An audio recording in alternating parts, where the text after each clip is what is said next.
Hi, it's Kevin Lobates here, and this video is a continuation of an article that I recently published with Resonance Security, and in particular with security developer Michael, who works there as well.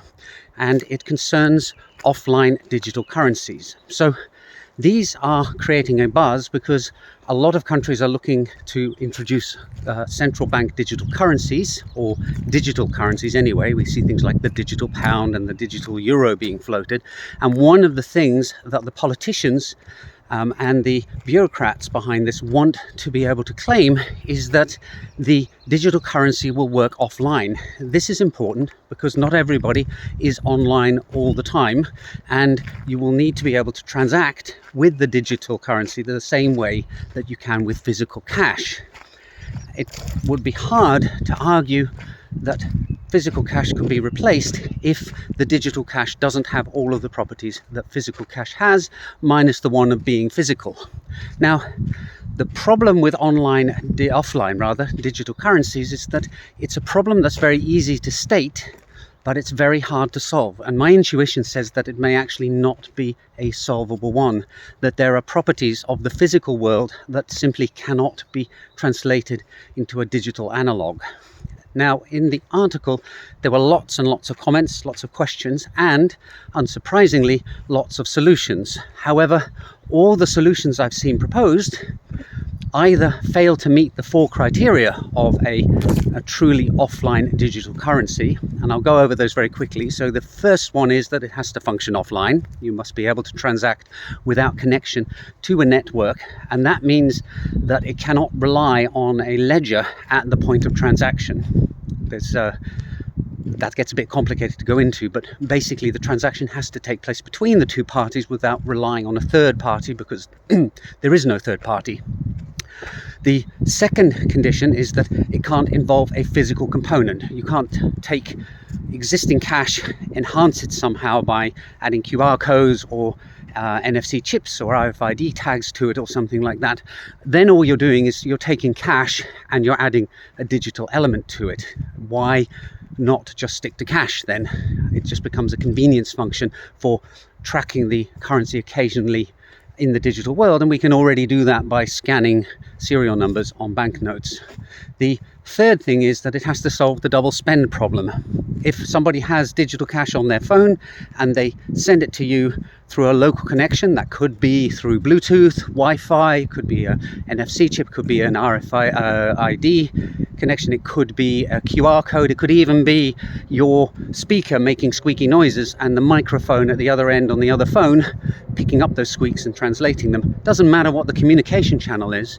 The key thing is the communication channel is local. It can't be going through cell towers and through the internet, and there can't be a connection to the outside world. And the final point, gosh, what was the fourth one? Oh yes, it can't rely on custom built digital rights management hardware.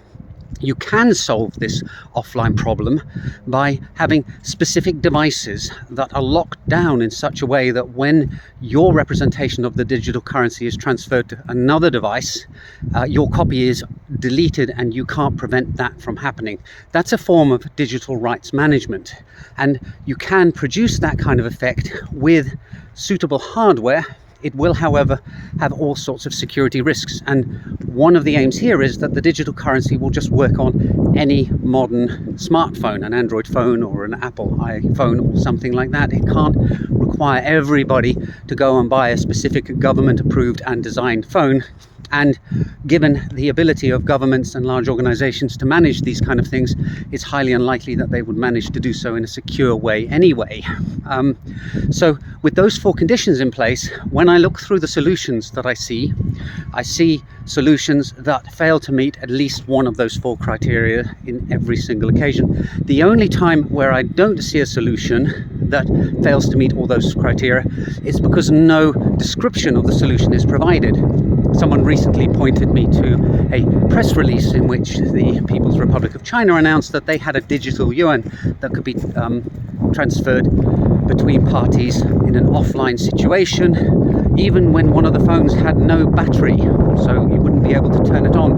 The subsequent part of the press release actually then contradicted that by saying that the NFC tap of the phone would put the phone out of standby mode into actually being able to cope with performing the transaction. So it's already looking ropey just from the inconsistencies within the press release, and I cannot find any technical papers that explain how they've done this. And so here's the issue. Digital online cash, or the problem that needs to be solved to create it, is something that has been looked at by cryptographers and computer scientists for many, many years. David Chaum, for example, started looking at it back in the early 80s, so over 40 years ago. And none of these people have published a paper that solves that problem, meeting those 4 strict criteria that I described.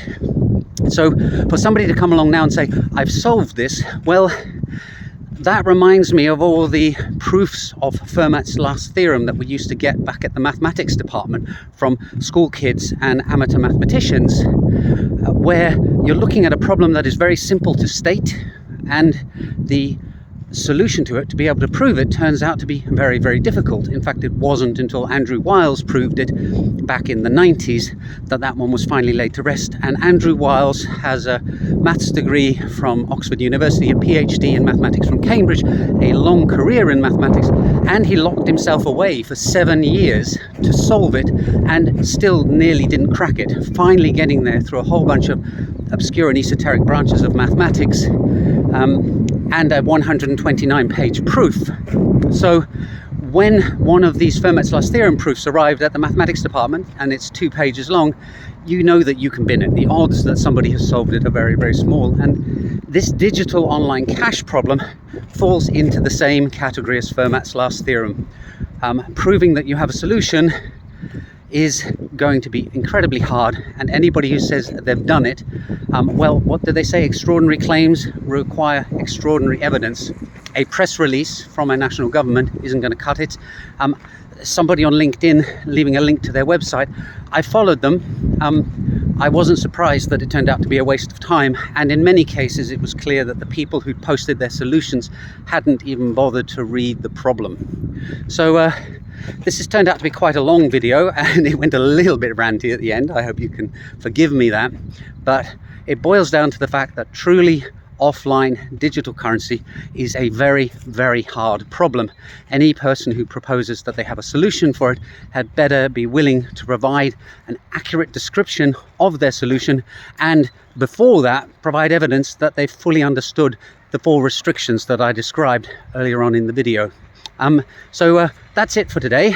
I'll look with interest to see how many comments I get saying, well, I've got a solution, and I'll go into them and point out where your solution falls down. Hope you found this interesting, and I'll see you in the next video soon. Bye for now.